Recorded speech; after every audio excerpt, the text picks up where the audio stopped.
Hello, I'm Melissa Gard. I'm the president of the board of the Acting Ensemble.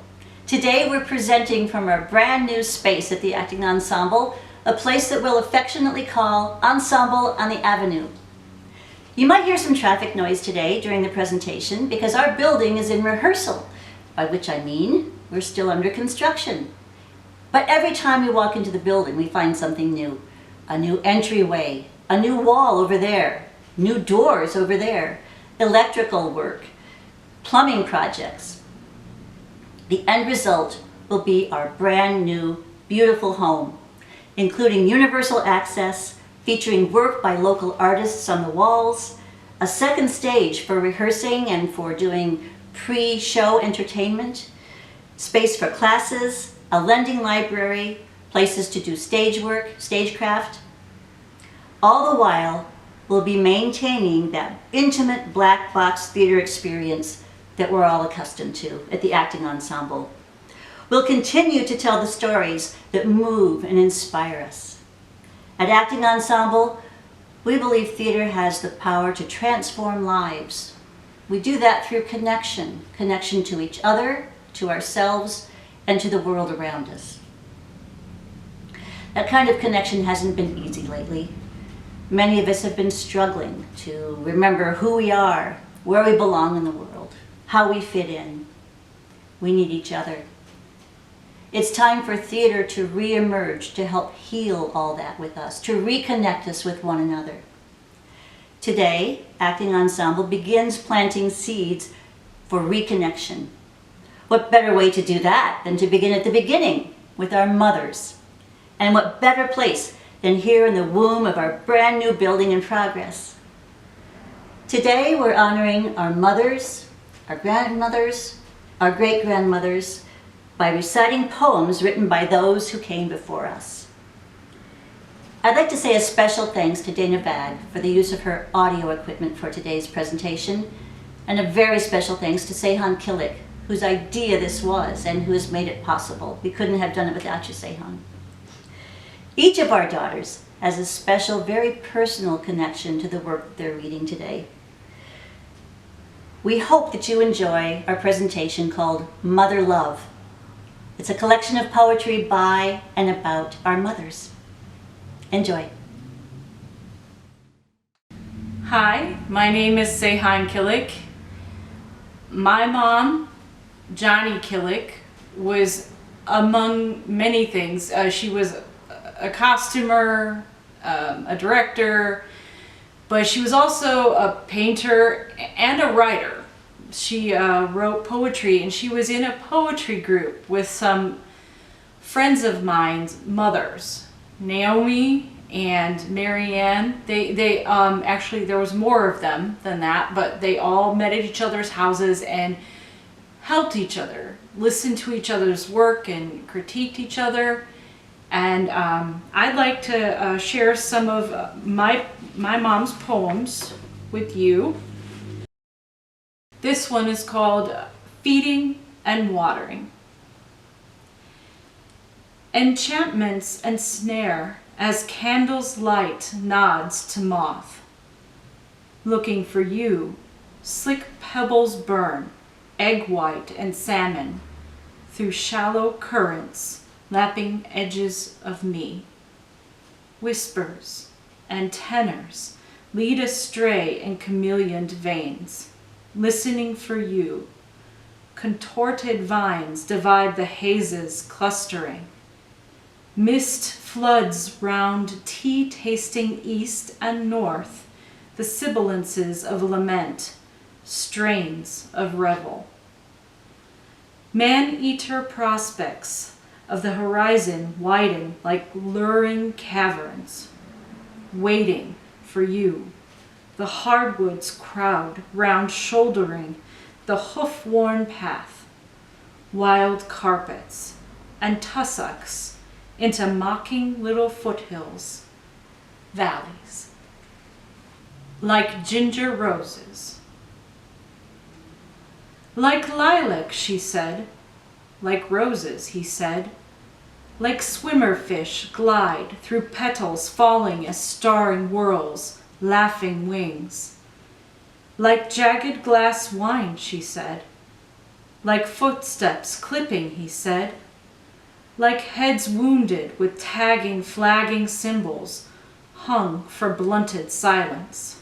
Like ropes twisting dry, she said.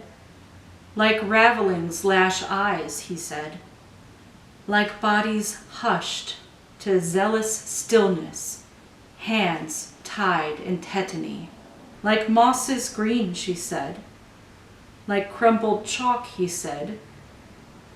Like flyerbirds dive, snatching words from tossing seaweeds, singing ice's foam. Like ginger, she said. Like time, he said. It is when you need to exclaim. It is covering your entire, very large backyard with nailed down planks on beams and supports like a deck, the weeds and grass growing tall through the cracks. It is painting a lavender scallop in yard-long strips along the outer edge of the sidewalk for exactly 1 6/8 kilometers, passing the cornfields and the Joneses' homes. It is scotch taping eucalyptus leaves, fresh green preserved, stem down and edge to edge around the complete Chicago brick perimeter of your house, in a line 4 feet from the ground. On Saturday, borrow tape from everyone you meet. It is a buttonhole stitching around each angled edge of the sandpapery shingles on your gabled garage. Your choice of color, morning is best. It is etching tiny spiders and wants on all the window panes in your house. Buy the chemicals at the craft store. Wear gloves and work consistently on Thursdays. It is framing thumbnail sketches of important current events and historical highlights to hang in groupings above and behind neat, suitably placed seating and storage. Carve the frames. Walnut and blackberry wood grains are preferred.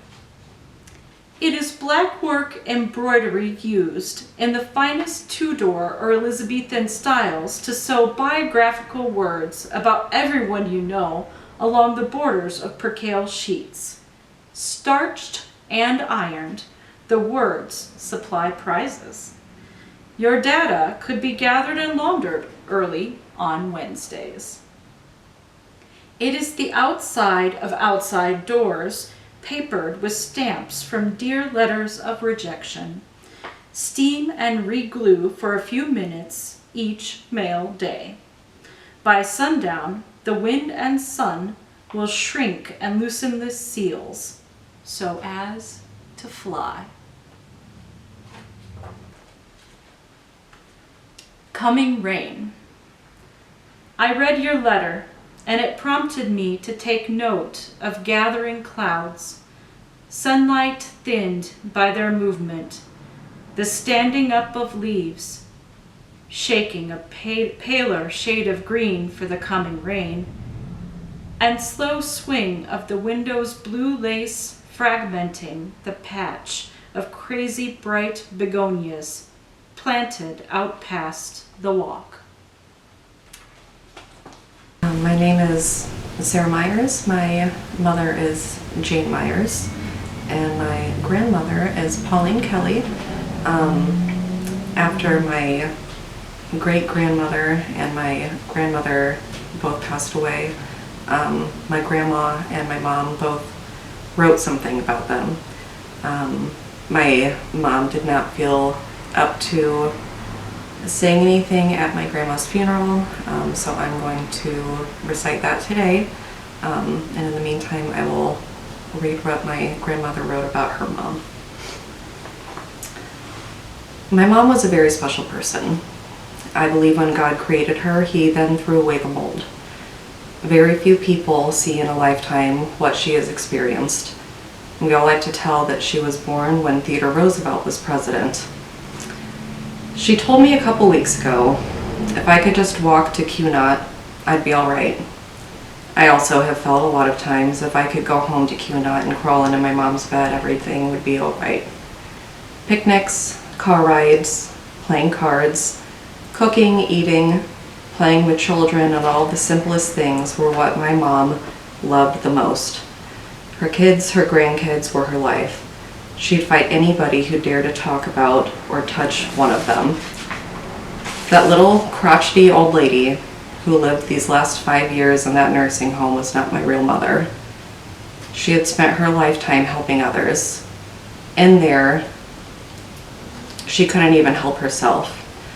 So a lot of times, her mouth was her only defense. I'm sure that she scared a lot of nurses and half to death. I like to think that she died looking down on us today, enjoying this gathering, these beautiful flowers, her grandchildren, the words being said over her and about her. I loved Mom, and I certainly would not have had her any other way. My days may be a little bit easier now that I don't have to worry about her, but talking with her is going to be mighty hard when she can't answer me back.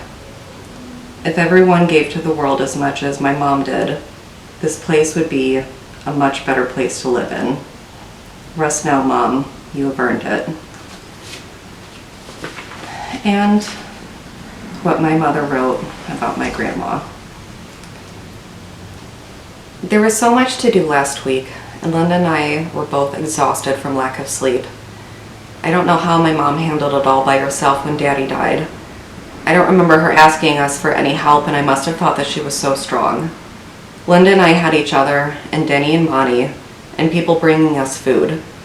I don't think that we could have done it without all of them. The memorial service on Sunday was just what Mom wanted. The only thing that we didn't get done was that she had asked us to make CDs of her favorite music to give everyone. I think that she'll forgive us.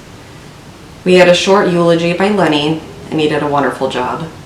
Mary catered a meal for us, and everybody ate and talked and looked at pictures and Mom's quilts and memorabilia. It was a comfort for me to have all of the people that she loved there with us and supporting us.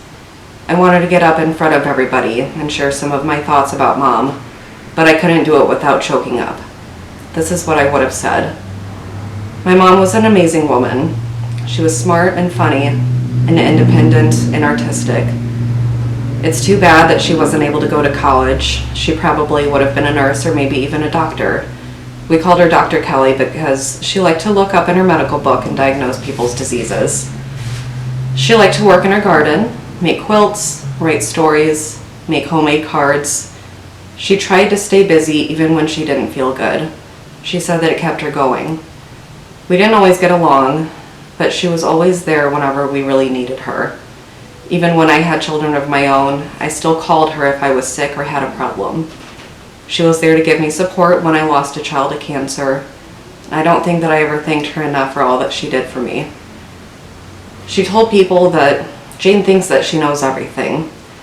I don't really think that I know everything, but one thing that I really don't know is how I'm going to get along without her. I miss her so much. It was 2 weeks yesterday since Mother passed away. It was also my birthday, and the first one that she wasn't there to say happy birthday. I really miss hearing her voice on the phone saying, "Hello, wireless," when my number comes up on her caller ID. I did find a card from her when I was cleaning out a drawer yesterday. It was from a couple of years ago, and it had such a sweet message written in it. It was kind of like having her there. I'm Laura Moran Walton, and my mother is Mary Ann Moran. Most of you may know her because of her work with theater locally, but she is also an accomplished poet. Mom has been writing poetry for her entire life, and in the 90s she was in a poetry group with Seyhan's mother Johnny and Judy Spigle's mother Naomi. The poem that I'm going to read today is one that my mother wrote about 20 years ago, and it's about her mother, my grandmother, Alice Jaworski Kokonowski. Alice was born in 1920, and she grew up on the west side of South Bend. She lived in a world where everyone was Polish and Catholic and related to her, for the most part. And I know that sounds like a very specific kind of experience, but the poem itself is very universal. It's about memory and about loss. Cousins. My mother grew up among 54 first cousins. There were black and white photographs, young faces none of us can name.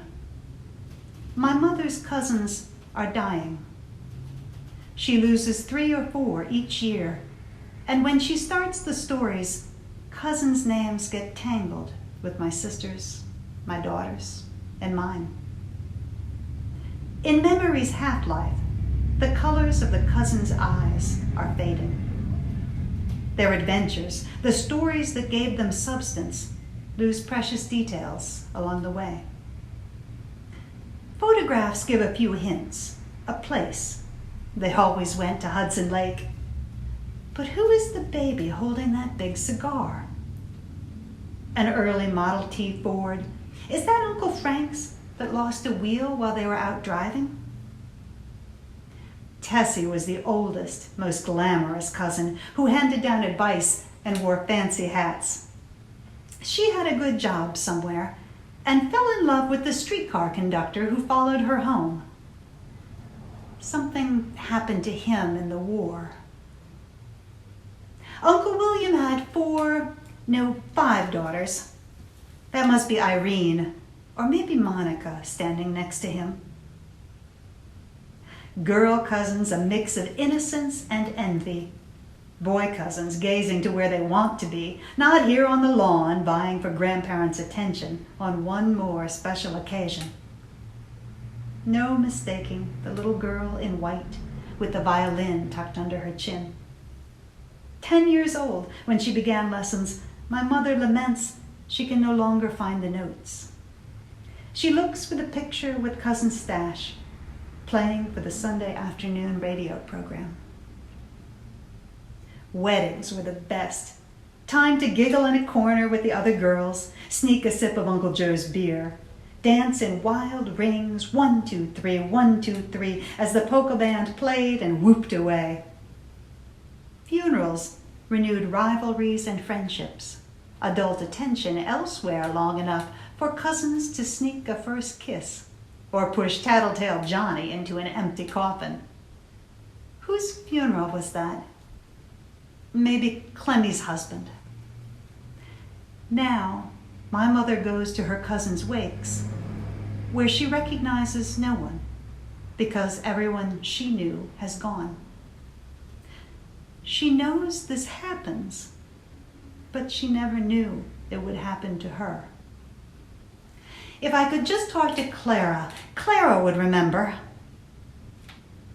She wishes she were with her cousins again on the big front porch on Linden Street, waiting for the camera to capture one moment when everyone had a name and was part of many stories that everybody knew. Yeah. Hi, I'm Ruth Andrews, Beverly Smith. and we're here to talk about our mothers and perform a poem. Today is my mother's birthday as well as Mother's Day, and it's a little bit bittersweet for me because my mother died when I was 16. She was murdered. The crime was never solved. But in the 16 short years I had with her, I got a lot of gifts, including a love of music and a love of theater. Now, I'm not really surprised about the love of music because my family was Mennonite and Mennonites do music, but I'm not sure about the theater, where that came from. I think about my mother, and then I think about her mother, who was a pastor's wife, and I doubt it came from there. And then I keep going back, and I go all the way back to my great-great-great-grandmother, Leah Lewis, who I think of as a little girl because she was indentured at the age of 4. I don't know if her mother was alive when she was indentured. It's hard for me to imagine a mother indenturing her child at such a young age, but maybe she believed it was the best thing. So Leah Lewis, the 4-year-old, was given to the Christley Yoder family, an Amish Mennonite family. Now her family had been English, so she was given to the Mennonites. And in addition to, so it was a contract for her labor until she was 18 years old. And the Christley Yoders guaranteed her 1 year of school. Her father promised on her behalf she would be cheerful and obedient. She would keep the Yoder family secrets. She would not play cards or dice. She would not marry until she was released from indenture. She would not frequent alehouses or playhouses. Now, when I read the playhouse part, I wasn't sure if that was a theater or a brothel. I don't know. But anyway, she couldn't go there. And when she was released, she would be given 2 suits of clothing, a bed clothes. She would be given a spinning wheel, and she would be given a chest. So when she was released, she married James Morrell, a Scottish-Irish boy, and he was also indentured. He was released at the age of 21. He was also with a Mennonite family. So in 1855, she was probably a mother or maybe a grandmother by then. James Whitcomb Riley wrote the poem Little Orphan Annie. And it's about someone who could have perhaps been my great-great-great-grandmother. And then Ann Hills put it to music. So Bev and I would like to perform that for you and dedicate it to our mothers. I remember hearing my grandmother, Dorothy Every, reciting this when I was a little child, and it scared the shit out of me.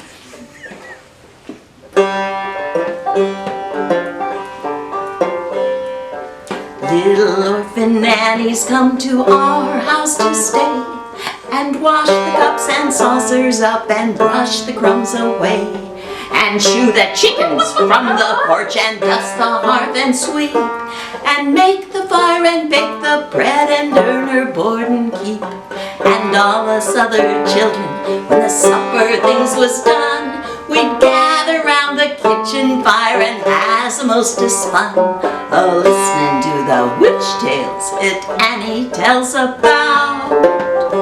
'Cause the goblins will get ya if you don't watch out.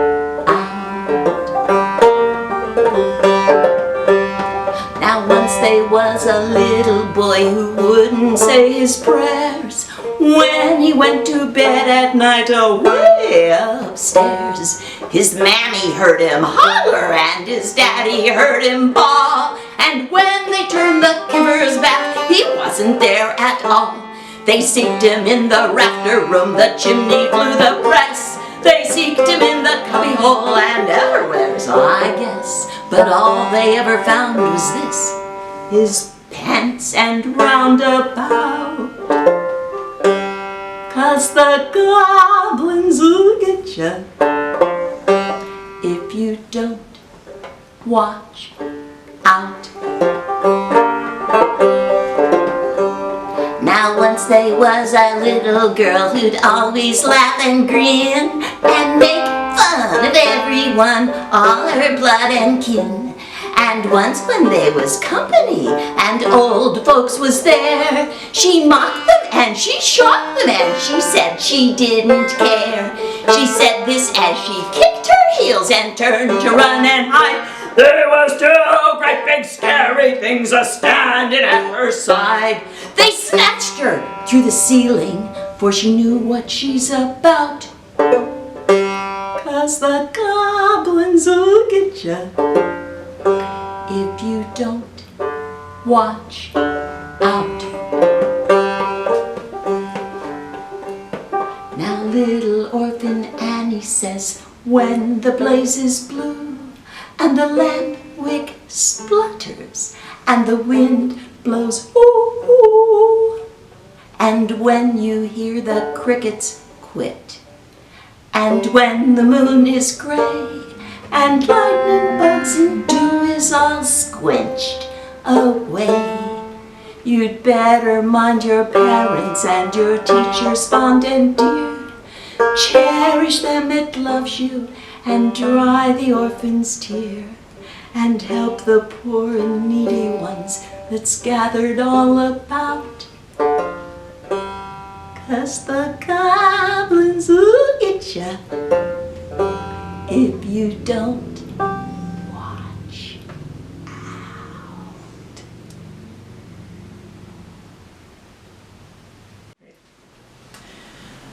Hi, I'm Judy Spigle. My mother, Naomi Spigle, was, among many things, a published and award-winning poet. But as I was deciding what to select of my mom's poetry to read, I was confounded. You see, most of her, what I consider her most beautiful and stirring poetry in journals like, published in journals like Calliope and The Windless Orchard and a Canadian journal called Fiddlehead, are the very tragic stories of family and friends, and it just didn't feel appropriate for Mother's Day. So I'm going to begin with some of her earlier serious poetry that was published, and it was several of these poems were in IU's annual journal Analecta, and these were the first few years after she started taking poetry classes with Tom Vanderven.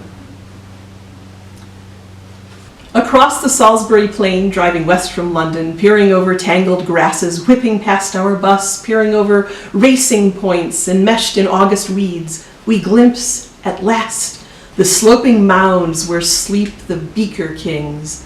Around us, traffic slows. Stonehenge, Stonehenge ahead. The ancient stones rise random, ragged, purple-gray against a sweep of green. Above the massive blue stones hauled from distant Wales stretch lintel bridges piled like children's blocks. Beyond and all around, the rolling, surging constable sky leans down. Our guide points out the avenue of carved and tapered rock that may have tracked the summer sun, the prehistoric moon's eclipse. 2,000 years before our calendars were drawn, the towering trilithons were raised by Bronze Age hands to form a great ellipse inside the sandstone circle. We know the plunderers arrived, and when the pillaged blue stones cracked, the barrows sank. We know the heel stone shifted, the shattered lintels fell in fragments upon the Salisbury Plain. We know the outer circle broke apart to leave us only this, the silent stones, the changing sky. Now, my mom wrote poetry about her kids, and I'll read a couple of those in a little bit. But she also wrote a poem about her mother. So this is for my grandmother on Mother's Day. It's called The Dunes, 1936. My mother loved the sun, and it loved her in ways unknown to me, with my redhead freckles and my hot peeling back wrapped in a terry cloth robe. My mother tied her long hair with a scarf, unbuttoned her blouse to the topmost edge of her bra, and lifted her face to the sun. Other mothers hid under striped umbrellas, wore hats with wide, wavy brims, and rubbed oil on their thin, white arms. My mother sat on her blanket, chin tilted, with tight closed eyes, and pushed her sleeves to the shoulders, baring round arms to the sun. While I hunted for shade trees, my mother trusted the sun, and the sun followed my mother. Her skin turned the color of nutmeg. The hairs on her arms turned gold. My mom's best friend was my dad, Harry Spiegel. And one of their favorite places to travel was to Sanibel Island in Florida. This poem is Traveling Companions. Today we kept pace with the dolphins for close to a mile, maybe more. The dolphins at play on the Emerald Gulf, Harry and I on the shore. We stumbled on shell mounds and driftwood, We tripped over logs in the sand, while the dolphins were flying and diving and thumbing their fins at the land.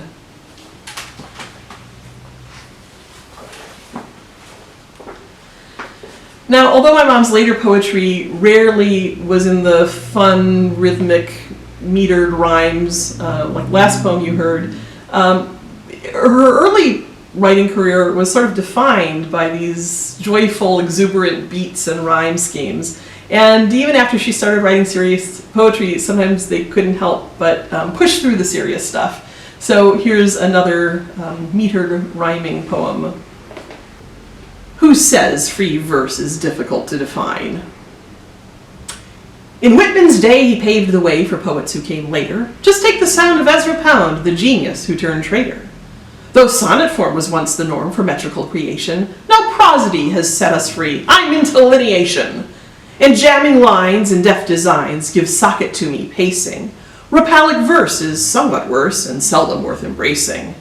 Vers libéré is here to stay, but what is past won't matter. Be practical, syntactical, and let scissoric matter. We still have rules and language tools. We still require convention. The breath, the verb, the rhythmic curve, the counterpoint for tension. What makes verse live? What makes verse live? Correlative! Objective, that's essential. To fix with words the flight of birds and things experiential. And she dedicated this poem with affection to her poetry writing class W303.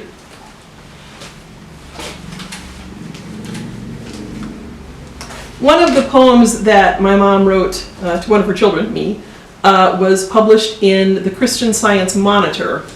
So I'll be reading My Daughter Finding Her Way. Unfurling road maps urge her west, adorn the highways up ahead with canyons, caves with thin, parched waterfalls and buttes. She stops to photograph the sky, its layered darks and streaks of light. The road signs sing the passing states. Nebraska, where her dad was born, Wyoming, Utah next, Nevada, California yet to come. She camps where smells of last night's rain hang sweet as fragrance on a woman's wrist. This girl who once called me Collect from Greece. It's the Acropolis all lit up at 2 a.m. Still dares the distances too far for me, still sees beyond what I can see. In this, she is her father's child, both trusting in the truth of maps and brave enough to find their way where maps leave off.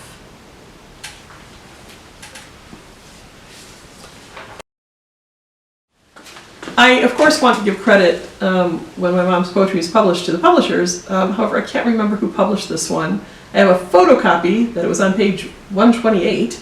And it was a collection of poetry for Jewish readers, for Jewish occasions. Our bearded son stands under the canopy, not touching her hand, but touching even so. In rented pearl gray, only the back of his head looks familiar, and his resonant voice saying, I will. In this time of their beginning, his father and I spread open our hands, as we must, watching him leave, as he must. He travels east of where we stand, waving, his step and her step, sure-footed, moving together, as our hands, overflowing, cup the nectar and the brine of letting him go. Now, my mom says she was born wanting a dog, and we always had dogs when we were growing up. I don't think this was ever published, but for anybody who's a dog lover. Now, she didn't call her dogs her children, but she really loved them and told us in the womb we were not allowed to be allergic to dogs, so I don't know what would have happened if we had been. But this poem is called An Open Letter to My New Dog. Be careful, Patch. Stay away from the place that belongs to Scout. I put a low wire fence around it to remind you, and planted mums that bloom till heavy frost. Despite how much I wanted you and needed you, That small, enchanted place belongs to Scout and no one else. Not even you, whose wise and somber eyes resemble his, who challenges the thunder just as he did with a brave, defiant bark, who follows me from room to room as if an unseen cord connected us already. Come, Patch. I've found a space just right for you inside my crowded heart. So finally, my mom wrote a poem that was published in a collection by Sandra Martz called I Am Becoming the Woman I've Wanted. It was the third collection that she put together. You might know the first one, called When I'm an Old Woman I Shall Wear Purple. Somebody found that poem and ended up asking permission to publish it in an Alzheimer's textbook. So I'm going to read it from that publication. It's the front piece of that textbook. A Living Will. When they say I cannot hear you, sing me lullabies and folk songs, the ones I sang to you. I will hear them as an unborn child can hear its mother's music through the waters of the womb. When they say I can feel nothing, press your face against my forehead, rest your hand against my cheek. I will feel them as the woman at the window feels the wind outside the glass. When they say I'm past all caring, brush my hair and braid in ribbons, I will know it as the seashells on my table know the rhythms of the sea. When they tell you to go home, stay with me if you can. Deep inside, I will be weeping.